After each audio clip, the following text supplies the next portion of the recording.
നമസ്കാരം പ്രിയ സുഹൃത്തുക്കളെ. ഇന്ന് നമുക്ക് നമ്മുടെ വീട്ടുമുറ്റത്തുള്ള കുറച്ച് ഫ്രൂട്ട്സ് പ്ലാന്റുകളെ പരിചയപ്പെടാം. ആദ്യം തന്നെ മല്ലിക എന്ന് പറയുന്ന മാവിനമാണ്.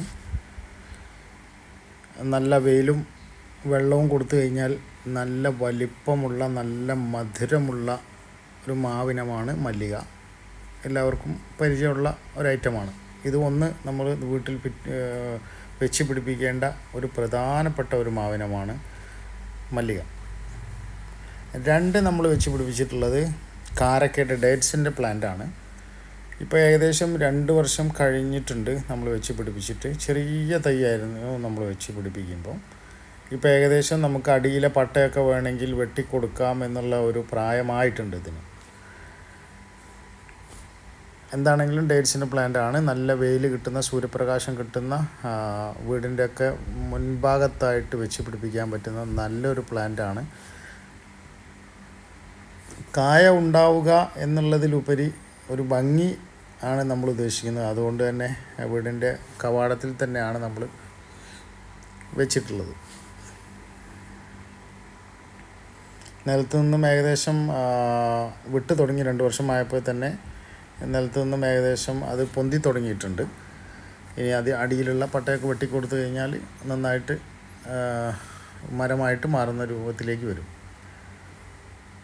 ഓക്കെ, അപ്പോൾ അത് ആണ് രണ്ടാമത്തത്. പിന്നെ നമുക്ക് മൂന്നാമത്തെ പ്ലാന്റ് വരുന്നത് അബിയു എന്ന് പറയുന്ന ഒരു പ്ലാന്റാണ്. ഇത് നമ്മുടെ വീടിൻ്റെ പിൻവശത്തായിട്ടാണ് നമ്മൾ വെച്ചിട്ടുള്ളത്. കഴിഞ്ഞ വർഷം നമുക്ക് കായ പിടിച്ചിട്ടുണ്ടായിരുന്നു. ഒരൊറ്റ കായയാണ് കിട്ടിയത്. ഏകദേശം ഈ പ്ലാന്റിന് ഒരു 3.5 വർഷം പ്രായമുണ്ട്. ഇപ്പോൾ ഏകദേശം ഇതായി ഒരു 4-5 ഇഞ്ച് വണ്ണത്തിലേക്ക് വന്നിട്ടുണ്ട് പ്ലാന്റ്. എന്താണെങ്കിലും അബിയു കായ നമ്മുടെ വീട്ടിന് മുറ്റത്ത് ഉണ്ടാവുക എന്ന് പറയുന്നത് രസമല്ലേ.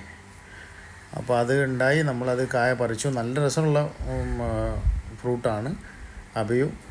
നമുക്ക് ജ്യൂസ് അടിച്ചിട്ടൊക്കെ നമുക്ക് കുടിക്കാം. നല്ലൊരു ഫ്രൂട്ടാണ് അബിയുവിൻ്റെ ഒരു പ്ലാന്റ്. നമ്മുടെ വീട്ടിലെ മുറ്റത്ത് വെച്ചു. വെള്ളം കിട്ടുന്ന സ്ഥലം നോക്കിയിട്ട് അബിയുടെ പ്ലാന്റ് നടുന്നതായിരിക്കും കുറച്ചും കൂടെ നല്ലത് എന്നാണ് എൻ്റെ ഒരു എക്സ്പീരിയൻസ്. എന്താണെങ്കിലും നനക്കാൻ കഴിഞ്ഞാൽ.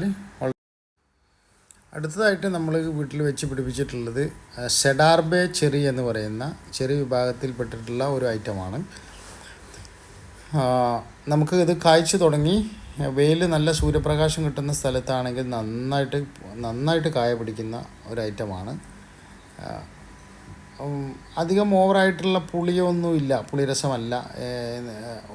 ഒരു ചെറിയ മധുരം എന്ന് തന്നെ പറയണം. എന്നിരുന്നാലും ഒരു ഓവർ മധുരം ഉള്ള ഒരു ചെറിയുമല്ല. പക്ഷേ ഇതിൻ്റെ ഫലം കായകൾ നമ്മൾ ശ്രദ്ധിച്ച് കൊണ്ടു നടന്നില്ലെങ്കിൽ പല തരത്തിലുള്ള തത്തകളോ അല്ലെങ്കിൽ കാക്കകളോ ഒക്കെ ഭക്ഷിക്കുന്നത് വളരെ കണ്ടുവരുന്നുണ്ട്. അപ്പോൾ ആ കാര്യം ഒന്ന് ശ്രദ്ധിച്ചു കഴിഞ്ഞാൽ ചെറി നല്ല രസമാണ്. വീടിൻ്റെ പിൻഭാഗത്തൊക്കെ ഒരു വൃക്ഷമായിട്ട് ഇതിൻ്റെ കായ പഴുത്ത് നിൽക്കുന്നത് കാണാൻ നല്ല ഭംഗിയാണ്. പച്ച കളറിലാണ് ആദ്യം വരിക, പിന്നെ അത് നല്ല റെഡിഷ് കളറായി വരും. അടുത്തതായിട്ട് വരുന്നത് നമ്മൾ മൾബറിയുടെ പ്ലാന്റാണ്. മൾബറി നമ്മൾ പ്ലാന്റ് എടുക്കുന്ന സമയത്ത് നമ്മൾ ശ്രദ്ധിച്ച് ചെയ്യണം. കാരണം മൾബറി 2 തരത്തിലുള്ള മൾബറികളുണ്ട്. ഒന്ന് കായ പിടിക്കാത്തൊരു ഐറ്റം മൾബറി ഉണ്ട്, കായ പിടിക്കുന്നതുകൊണ്ട്. അപ്പോൾ നമ്മൾ കായ പിടിക്കുന്നത് തന്നെ നോക്കിയിട്ട് നടുക. എന്താണെങ്കിലും മൾബറി വീട്ടിൽ ഒരു മൾബറി ചെടി നല്ലതാണ്. അപ്പം അത് ഒരു കായ പിടിച്ച് കിടക്കുന്നതും ഒക്കെ കാണാനും വീട്ടിലുള്ള കുട്ടികൾക്കൊക്കെ വളരെയധികം ആസ്വദിച്ച് കഴിക്കാനൊക്കെ പറ്റുന്ന ഒരു ഐറ്റമാണ് മൾബറി. അപ്പോൾ എന്താണെങ്കിലും എല്ലാവരും മൾബറിയുടെ ഒരു തൈയും വീട്ടിൽ നടുക. അടുത്തതായിട്ട് നമ്മൾ ചെയ്തിട്ടുള്ളത് ഒരു ചാമ്പക്കയാണ്, വിദേശയിനം ചാമ്പക്കയാണ്. ഇത് നിറയെ പൂക്കുകയും നിറയെ കായ്ക്കുകയും ചെയ്യുന്ന നല്ല മധുരമുള്ള ഒരു വലിയ ഇനം ചാമ്പക്കയാണ്. ഇത് ഓവറായിട്ട് പഴുക്കാൻ വേണ്ടി കാത്തു നിൽക്കേണ്ട ആവശ്യമില്ല. അതിൻ്റെ മുമ്പ് തന്നെ ഇത് പറിക്കാം. ആ സമയത്ത് തന്നെ ഇതിൻ്റെ മധുരം ഭയങ്കര മധുരമുള്ള ഒരു ഐറ്റം ചാമ്പക്കയാണിത്. വലിയ സൈസിലാണ് ഇത് ഉണ്ടാവുന്നത്. ചെറിയ പ്ലാന്റാണ് നമ്മുടേത്, എങ്കിലും വലിയ കായകളാണ് ഇതിലുണ്ടാവുന്ന ചാമ്പക്കകൾ. ഒരു ലൈറ്റ് ബ്രൗൺ കളറിലാണ് ഇതിൻ്റെ കായകൾ വരുന്നത്. റെഡിഷ് കളറോ അല്ലെങ്കിൽ വൈറ്റോ അല്ല. നല്ല ഭംഗിയുള്ള നല്ല ചാമ്പക്കയാണ്. പച്ച കളറിൽ തന്നെ ഇത് നല്ല മധുരം ഉണ്ടാവും എന്നുള്ളതാണ് ഇതിൻ്റെ ഒരു പ്രത്യേകതയായിട്ട് ഞാൻ കാണുന്നത്. എന്താണെങ്കിലും ഇതും നിങ്ങൾക്ക് വീട്ടിൽ വെച്ച് പിടിപ്പിക്കാൻ പറ്റുന്ന ഒരു ഐറ്റമാണ്. അടുത്തതായിട്ട് നമ്മൾ ചെയ്തിട്ടുള്ളത് സപ്പോട്ടയാണ്. സപ്പോട്ട, ബനാന സപ്പോട്ട എന്ന് പറയുന്ന ഒരു ഐറ്റമാണ് ഇത് ചെയ്തിട്ടുള്ളത്. ഇതൊരു തായ്ലാൻഡ് വെറൈറ്റിയാണ്. ഇതിപ്പോൾ നമ്മൾ വെച്ച് പിടിപ്പിച്ചിട്ടേ ഉള്ളൂ. ഏകദേശം 10 സെൻറ്റിമീറ്ററിലധികം കായക്ക് വലിപ്പം ഉണ്ടാവുമെന്നാണ് നമ്മൾ വാങ്ങിച്ച സമയത്ത് നഴ്സറിക്കാർ നമ്മളോട് പറഞ്ഞിട്ടുള്ളത്. ബനാന സപ്പോട്ട ഇതും വീട്ടിൽ വെച്ച് പിടിപ്പിക്കാൻ പറ്റുന്ന ഒരു ഐറ്റമാണ്. പിന്നെ നമ്മൾ വെച്ച് പിടിപ്പിച്ചിട്ടുള്ളത് ബെയർ ആപ്പിളാണ്. ബെയർ ആപ്പിളിൻ്റെ തന്നെ 2 ഐറ്റം വരുന്നുണ്ട്. ഗ്രീനും വരുന്നുണ്ട്, റെഡും വരുന്നുണ്ട്. നമ്മൾ പിടിച്ചിട്ടുള്ളത് റെഡാണ്. ബെയർ ആപ്പിൾ നിങ്ങൾ വീട്ടിൽ ഓവർ നനവ് വേണ്ടാത്ത ഒരു ഐറ്റമാണ് ബെയർ ആപ്പിൾ. അപ്പോൾ നിങ്ങൾക്ക് വീട്ടിൽ വളരെ സിമ്പിളായിട്ട് വളർത്തിയെടുക്കാൻ പറ്റുന്ന വളരെ കുറഞ്ഞ പരിചരണം ആവശ്യമുള്ള ഒരു പ്ലാന്റാണിത്. അടുത്തതായിട്ട് നമ്മൾ ചെയ്തിട്ടുള്ളത് നാംഡോക്ക് മൈ എന്ന് പറയുന്ന ഒരു മാവിനമാണ്. നാംഡോക്ക് മൈയുടെ ഗോൾഡാണ് നമ്മൾ ചെയ്തിട്ടുള്ളത്. ഇതൊന്നിപ്പോൾ നഴ്സറികളിലൊക്കെ വളരെ സുലഭമായിട്ട് പ്ലാന്റുകൾ നമുക്ക് ലഭിച്ചു തുടങ്ങി. നമ്മുടെ കേരളത്തിൻ്റെ കാലാവസ്ഥയിൽ വളരെ നന്നായിട്ട് പൂക്കുകയും കായ്ക്കുകയും ചെയ്യുന്ന ഒരു ഐറ്റമായിട്ട് നാംഡോക്ക് മൈ മാറിക്കഴിഞ്ഞു. അപ്പോൾ എന്താണെങ്കിലും വലിയ കായകളും അതുപോലെ ചെറിയ സീഡുമാണ് ഇതിൻ്റെത്. വളരെയധികം ഫ്ലഷ് ലഭിക്കുന്നു എന്നുള്ളതാണ്. അപ്പോൾ എന്താണെങ്കിലും ഈ നാംഡോക്ക് മൈ എന്ന് പറയുന്ന ഈ ഒരു തായ്ലാൻഡ് വെറൈറ്റി നമുക്ക് വീട്ടിൽ വെച്ച് പിടിപ്പിക്കാൻ പറ്റുന്ന ഒരു ഐറ്റമായിട്ടാണ് പറയുന്നത്. വീടിൻ്റെ മുൻഭാഗത്ത് തന്നെ വെച്ച് പിടിപ്പിക്കാം. ഓവർ വലിപ്പം വെച്ച് പോകുന്ന ഒരു ഐറ്റമല്ല. മാവ് വെക്കുന്ന സമയത്ത് നിങ്ങൾ എപ്പോഴും ഈ വളരെയധികം വെയിൽ കിട്ടുന്ന സ്ഥലത്ത് മാവ് വെച്ച് പിടിപ്പിക്കുക എന്നുള്ളതാണ്. മാവിന് വളരെയധികം വെയിൽ ആവശ്യമാണ്. അതുപോലെ തന്നെ നല്ല നനവും വേണം. അങ്ങനെ ആകുന്ന സമയത്ത് മാവ് നന്നായിട്ട് കായ പിടിക്കുന്നതായിട്ട് കണ്ടിട്ടുണ്ട്. പിന്നെ ഉള്ളതാണ് നമ്മുടെ ഇതേതാ ഐറ്റം പേരക്കാന്ന് എനിക്കറിയില്ല. പക്ഷേ ഇതൊരു ഏകദേശം ഒരു 400 ഗ്രാം 500 ഗ്രാമൊക്കെ തൂക്കം വരുന്ന പേരക്കയാണ്. ഇത് ഞാൻ തന്നെ എയർ ലെയർ ചെയ്തിട്ട് പിടിപ്പിച്ചെടുത്ത തൈയാണ്. നിറയെ കായ്കൾ ഉണ്ടാവാറുണ്ട്. ഇപ്പോൾ ഈ ഒരു സമയത്ത് നമ്മൾ ഏകദേശമൊക്കെ പറിച്ച് കഴിയാറായി. ഇനിയും പേരക്കകളുണ്ട് നമുക്ക് പറിച്ചെടുക്കാനായിട്ട്. ഇത് നല്ലൊരു പേരക്കയാണ്. പേരക്ക ഓരോ സമയത്തും കാപ്പിടുത്തം കഴിഞ്ഞ് കഴിഞ്ഞാൽ ജസ്റ്റ് ഒന്ന് പ്രൂൺ ചെയ്ത് കൊടുത്തു കഴിഞ്ഞാൽ നന്നായിട്ട് കായ് പിടിക്കും. അപ്പം ഒരു വീട്ടിൽ നിർബന്ധമായിട്ട് നമ്മൾ വെച്ച് പിടിപ്പിക്കേണ്ട ഒരു ഐറ്റമാണ് പേര എന്ന് പറയുന്നത്. പേരയുടെ ഇല നമുക്ക് വളരെയധികം യൂസ്ഫുള്ളായിട്ടുള്ള ഷുഗർ പേഷ്യൻസിനൊക്കെ വളരെ യൂസ്ഫുള്ളായിട്ടുള്ള ഒരു ഐറ്റമാണ്. അത് വേറൊരു വശം. പക്ഷെ എന്നിരുന്നാൽ തന്നെ പേരക്ക ഇതൊരു ഓവർ പഴുപ്പ് ആവുന്നതിന് മുമ്പ് തന്നെ പറിച്ച് കഴിക്കുന്നതാണ് ഈ ഒരു പേരക്ക നന്നായിട്ട് ടേസ്റ്റായിട്ടിരിക്കുന്നത്. അടുത്തത് പിന്നെ നമ്മൾ കോവൽ ചെയ്തിട്ടുണ്ട്. കോവക്ക എന്ന് പറയും. ഉപ്പേരി വെക്കാനും പിന്നെ അങ്ങനെയുള്ള ആവശ്യങ്ങൾക്കൊക്കെ നമുക്ക് പെട്ടെന്ന് തന്നെ പറിച്ചെടുത്തിട്ട് ഉപ്പേരി വെച്ച് ഉപയോഗിക്കാൻ പറ്റുന്ന ഒരു ഐറ്റമാണ് കോവക്ക എന്ന് പറയുന്നത്. അത് നമ്മുടെ വീട്ടിൽ നമ്മൾ വളർത്തിയിട്ടുണ്ട്. ചെടികളിലൊക്കെ കയറ്റി വിടുകയാണ് ചെയ്തത്. അടുത്തതായിട്ട് പിന്നെ നമ്മുടെ വീട്ടിലുള്ള മറ്റൊരു ഐറ്റമാണ് സ്ട്രോബെറി പേര എന്ന് പറയും. ഇതിന് ഞാൻ എൻ്റെ സുഹൃത്ത് കട്ടപ്പന, എൻ്റെ ഒരു സുഹൃത്തിൻ്റെ വീട്ടിൽ പോയ സമയത്താണ് ഞാൻ ഈ പേരക്ക ആദ്യമായിട്ട് കാണുന്നത്.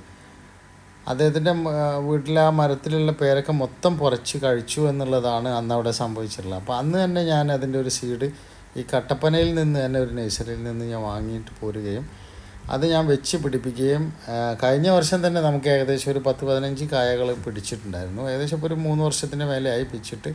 ഈ വർഷം നിറയെ കായ പിടിച്ചിട്ടുണ്ട്. നിങ്ങൾക്ക് കാണാം, കൊല കുത്തി നന്നായിട്ട് കായ പിടിച്ചിട്ടുണ്ട്. ഈ കാണുന്നതൊക്കെ കായകളാണ്. അതാ എല്ലാ കമ്പിലും നമുക്ക് കായകൾ കാണാൻ പറ്റും. ഇതൊക്കെ ഇതിൻ്റെ കായകളാണ്. ഓവർ വലിപ്പം വെച്ച് പോകുന്ന ഒരു മരമല്ല. ഏകദേശം ഒരു 8 അടി സൈസിലൊക്കെ വന്നിട്ടുള്ളൂ. ഓവർ വലിപ്പം വെച്ച് പോകുന്നൊരു മരമൊന്നുമല്ല. ഇതിലെ സ്ട്രോബെറി പേരക്ക ഒരു ചുവപ്പ് കളറിലാണിത്. സ്ട്രോബെറി ഈ പേര ചുവപ്പ് കളറിലാണ് ഉണ്ടാവുന്നത്. ചുവപ്പ് കളറാണ് നമ്മുടെ അടുത്തുള്ള വെറൈറ്റി. നല്ല മധുരമാണ്. ഓവർ സൈസുള്ള ഒരു പേരക്കയല്ല, എന്നിരുന്നാലും കഴിച്ചു കഴിഞ്ഞാൽ വീണ്ടും വീണ്ടും കഴിക്കാൻ തോന്നുന്ന ഒരു ഐറ്റം. അടുത്തതായിട്ട് നമ്മൾ ചെയ്തിട്ടുള്ളത് ലോഗണാണ്. ലോഗണിൻ്റെ മഞ്ഞ കളറിലുള്ള ലോഗണാണ്. അതിൻ്റെ വലിയ പ്ലാന്റാണ്. ഇതൊരു വലിയ മരമായി പോയിട്ടുണ്ടായിരുന്നു. ഇടയ്ക്ക് വെച്ച് ഞാൻ അതിനെ കട്ട് ചെയ്തിട്ട് അതിനെ പ്രൂൺ ചെയ്ത് നിർത്തിയതാണ്. ഇനി നമുക്ക് അടുത്ത ഇപ്പോൾ ഏകദേശം ഒരു 4 വർഷം പ്രായമുള്ള ഒരു പ്ലാന്റാണിത്. ഇതിന് കെമിക്കൽ ട്രീറ്റ്മെൻറ്റ് അടുത്ത വർഷം ചെയ്യാം എന്നുള്ളതാണ് നമ്മളോട് നമ്മുടെ ഒരു സുഹൃത്ത് പറഞ്ഞിട്ടുള്ളത്. അങ്ങനെ ആകുമ്പം ഇത് കായ്ച്ചു തുടങ്ങും. എന്താണെങ്കിലും ലോഗൺ നിങ്ങൾക്ക് വീടിൻ്റെ നല്ല സ്പേസുള്ള ഒരു വശങ്ങളിലാണെങ്കിൽ വലിയ ലോഗൺ വെക്കാം. അതല്ലെങ്കിൽ ഇന്നിപ്പം ചെറിയ സൈസിലുള്ള ലോഗണൊക്കെ ലഭിക്കുന്ന സമയമാണ്. അപ്പോൾ സ്പേസ് കുറവാണെങ്കിൽ നിങ്ങൾ ചെറിയൊരു ലോഗണെങ്കിലും വാങ്ങി വീട്ടിൽ വളർത്തുക എന്നുള്ളതേ പറയാനുള്ളൂ. അപ്പോൾ എന്താണെങ്കിലും ലോഗണാണ് ഒരു ഐറ്റം. പിന്നീട് നമ്മൾ ചെയ്തിട്ടുള്ളത് അത്തിയാണ്. അത്തി വളർത്തി നമ്മുടെ വീട്ടിൽ തന്നെ ഒരുപാട് കായകളൊക്കെ ഉണ്ടായി. പക്ഷേ നമുക്കൊരു പ്രശ്നം സംഭവിച്ചത് എന്താണെന്ന് വെച്ച് കഴിഞ്ഞാൽ, ചൂടുള്ള കാലാവസ്ഥയിൽ അത്തി ഉണങ്ങിപ്പോവല്ല, ഇലകളൊക്കെ ഇല്ലാതായിപ്പോവും. അപ്പോൾ നമ്മളതിനെ അവിടുന്ന് പറിച്ചെടുത്തിട്ട് ഇപ്പോൾ നമ്മളതിനെ ഒരു പ്ലാസ്റ്റിക് ബക്കറ്റിലേക്ക് പിടിപ്പിക്കുകയാണ് ചെയ്തത്. അപ്പോൾ അതിന് ശേഷം അത് വളർന്നു വരികയാണ്. അപ്പോൾ അത്തി നമുക്ക് ഇങ്ങനെ ഒരു ഓവർ ചൂടില്ലാത്ത ക്ലൈമറ്റിലേക്ക് മാറ്റി വെച്ചിട്ട് എപ്പോഴും നനവ് കൊടുക്കാനൊക്കെ പറ്റുമെങ്കിൽ അത്തി നല്ലൊരു പ്ലാന്റായിട്ട് നമുക്ക് വളർത്തിയെടുക്കാം. നിറയെ കായകളും ഉണ്ടാവും. അത്തിയുടെ ഗുണങ്ങളൊന്നും നമ്മൾക്ക് ആരും പറഞ്ഞു കൊടുക്കേണ്ട ആവശ്യമില്ല. അത്തി വളരെയധികം ഫൈബർ കണ്ടൻറ്റ് അടങ്ങിയിട്ടുള്ള ഒരു ഐറ്റമാണ്. പല തരത്തിലുള്ള അസുഖങ്ങൾക്കും അത്തി വളരെ ഫലപ്രദമായിട്ടുള്ള ഒരു മെഡിസിൻ തന്നെയാണ്. അപ്പോൾ അത്തി നമുക്ക് വീട്ടിൽ ഒന്ന് ചെയ്യാം. ഓക്കെ, അടുത്തതായിട്ട് നമ്മൾ വീട്ടിൽ ചെയ്തിട്ടുള്ളത് ഒരു കരിമ്പാണ്. നമ്മൾ റോഡ് സൈഡിലൊക്കെ നമുക്ക്, അല്ലെങ്കിൽ ജ്യൂസ് കടകളിലൊക്കെ നമുക്ക് കിട്ടുന്ന കരിമ്പ് ജ്യൂസ് അടിക്കുന്ന അതേ കരിമ്പാണ്, വെളുത്ത കരിമ്പാണ് നമ്മൾ ചെയ്തിട്ടുള്ളത്. നല്ല മധുരമുള്ള കരിമ്പാണ്. ഇവിടെ നിന്ന് നമ്മൾ താഴെ നിന്ന് കരിമ്പ് മുറിച്ചു. അത് നമ്മൾ നോക്കുന്ന സമയത്ത് നല്ല മധുരമുള്ള കരിമ്പാണ്. അപ്പോൾ ഇതും നമ്മൾ വീട്ടിൽ വളർത്തുന്നുണ്ട്. ഒക്കെ ഒരു രസത്തിന് കുറച്ച് മാത്രമാണ് ചെയ്യുന്നത്, എങ്കിലും അത് ചെയ്യുന്നുണ്ട്. കരിമ്പൊക്കെ കുറേ ഇപ്പോഴത്തെ പുതിയ തലമുറക്കൊക്കെ കരിമ്പ് എന്ന് പറയുന്നത് ഒരു റോഡ് സൈഡിൽ നിന്ന് കിട്ടുന്ന ഒരു വെറും കുടിക്കുന്ന ജ്യൂസ് മാത്രമായി മാറിയ കാലം. പിന്നീട് നമ്മൾ ചെയ്തിട്ടുള്ളത് റംബൂട്ടാനാണ്. റംബൂട്ടാൻ്റെ ഒരുപാട് തൈകൾ നമ്മുടെ അടുത്ത് വീട്ടിൽ വെച്ചിട്ടുണ്ട്. ഇതാണ് ഒരു തൈ. റംബൂട്ടാൻ വെയിലുള്ള സ്ഥലങ്ങളിൽ കൂടുതൽ വെക്കാതിരിക്കുന്നതാണ് നല്ലത്. ചൂട് കാലാവസ്ഥയിൽ റംബൂട്ടാൻ്റെ ഇലകൾ കരിഞ്ഞു പോകുന്ന ഒരു പ്രശ്നമുണ്ട്. പിന്നീട് മഴ പെയ്ത് കഴിഞ്ഞാൽ അത് ശരിയാവുകയും ചെയ്യും. എന്നിരുന്നാലും ഓവർ ചൂടില്ലാത്ത സ്ഥലങ്ങളിൽ വെക്കുന്നതാണ് റംബൂട്ടാൻ പെട്ടെന്ന് കായ പിടിക്കാനും ഒക്കെ നല്ലത്. അപ്പോൾ റംബൂട്ടാൻ എന്താണെങ്കിലും നിർബന്ധമായിട്ടും ഓരോരുത്തരും ഒരു വീട്ടിൽ ഒരു തൈയെങ്കിലും നിങ്ങൾ കുഴിച്ചിടണം. അടുത്ത വെറൈറ്റി എന്ന് പറയുന്നത് മാവിൻ്റെ തന്നെ മറ്റൊരു വെറൈറ്റി ആയിട്ടുള്ള ചേലൻ മാവാണ്. ചേലൻ മാവിനെ കുറിച്ചിട്ട് നാടൻ വെറൈറ്റിയിൽപ്പെട്ടതാണ് ചേലൻ മാവ്. ചേലമാങ്ങ തിന്ന് പരിചയമുള്ള ആൾ എന്താണെങ്കിലും ചേലൻ മാവിൻ്റെ ഒരു തൈ വീട്ടിൽ കുഴിച്ചിടാതിരിക്കില്ല. കാരണം അത്രയ്ക്ക് ടേസ്റ്റുള്ള ഒരു മാവാണ് ചേലൻ മാവ്. നിറയെ പൂക്കുകയും നിറയെ കായ്ക്കുകയും ചെയ്യും. ഓവർ വലിപ്പമില്ലാത്ത മാങ്ങയുമാണ് ചേലൻ മാങ്ങ വീട്ടിൽ വെക്കാൻ പറ്റുന്ന ഒരു ഐറ്റമാണ്. അടുത്തത് നമ്മൾ ചെയ്തിട്ടുള്ളത് കാളാപ്പാടി എന്ന് പറയുന്ന ഒരു മാവിനമാണ്. കാളാപ്പാടി എന്ന് പറയുന്ന മാവിൻ്റെ പ്രത്യേകത അത് വർഷത്തിൽ 3 തവണ കായ്ക്കും എന്നുള്ളതാണ്. പിന്നെ അതുപോലെ തന്നെ അതിന് കീടങ്ങളുടെ ശല്യം കുറവാണ് എന്നുള്ളതുമാണ്. അപ്പോൾ കാളാപ്പാടി എന്ന് പറയുന്ന മാവ് വീടിൻ്റെ മുറ്റത്ത് വെക്കാൻ പറ്റുന്ന നല്ല ഒരു ഐറ്റം മാവ് തന്നെയാണ്. അപ്പോൾ നിങ്ങൾക്ക് സൗകര്യമുണ്ടെങ്കിൽ ഒരു കാളാപ്പാടിയുടെ മാവ് നിങ്ങൾ കുഴിച്ചിടുക. അടുത്ത വെറൈറ്റി എന്ന് പറയുന്നത് നമ്മൾ ഒരു തെങ്ങ് തൈയാണ് വെച്ചിട്ടുള്ളത്. തൈ ഇതിൻ്റെ ഈ തെങ്ങിൻ്റെ പ്രത്യേകത എന്ന് പറഞ്ഞു കഴിഞ്ഞാൽ ഇതിൻ്റെ തേങ്ങയും ഇതിൻ്റെ പട്ടയും എല്ലാം മഞ്ഞ കളറിലായിരിക്കും. തേങ്ങയും ഇതിൻ്റെ എല്ലാ കാര്യങ്ങളും ഒരു മഞ്ഞ എന്ന് പറഞ്ഞാൽ പ്യൂർ മഞ്ഞല്ല, ഒരു വൈറ്റ് ടച്ചുള്ള ഒരു മഞ്ഞ കളറിലാണ് ഈ ഒരു തെങ്ങിൻ്റെ തേങ്ങയും മട്ടലും ഒക്കെ ആ ഒരു കളറിലാണ്. എൻ്റെ ഒരു സുഹൃത്തിൻ്റെ വീട്ടിൽ നിന്നും ഞാൻ കൊണ്ടുവന്നിട്ടുള്ളതാണ്. അടുത്ത ഐറ്റം എന്ന് പറയുന്നത് നമ്മൾ നട്ടിട്ടുള്ളത് കുളമ്പ് എന്ന് പറയുന്ന ഒരു മാവനമാണ്. കുളമ്പ് എന്ന് പറയുന്നത് നല്ല ഫ്ലഷോട് കൂടിയിട്ടുള്ള നല്ല ടേസ്റ്റി ആയിട്ടുള്ള ഫൈബർ കണ്ടൻറ്റ് കുറവായിട്ടുള്ള നല്ല ഒരു ജ്യൂസി ആയിട്ടുള്ള മാങ്ങയാണ് കുളമ്പ് എന്ന് പറയുന്നത്. അപ്പോൾ നിങ്ങൾ കുളമ്പ് എന്ന് പറയുന്ന മാവ്, നിങ്ങൾക്ക് സ്പേസ് ഉണ്ടെങ്കിൽ കുളമ്പ് എന്ന് പറയുന്ന മാവും നിങ്ങളുടെ വീടിൻ്റെ മുറ്റത്ത് നടാൻ പറ്റുന്ന ഒരു ഐറ്റമാണ്.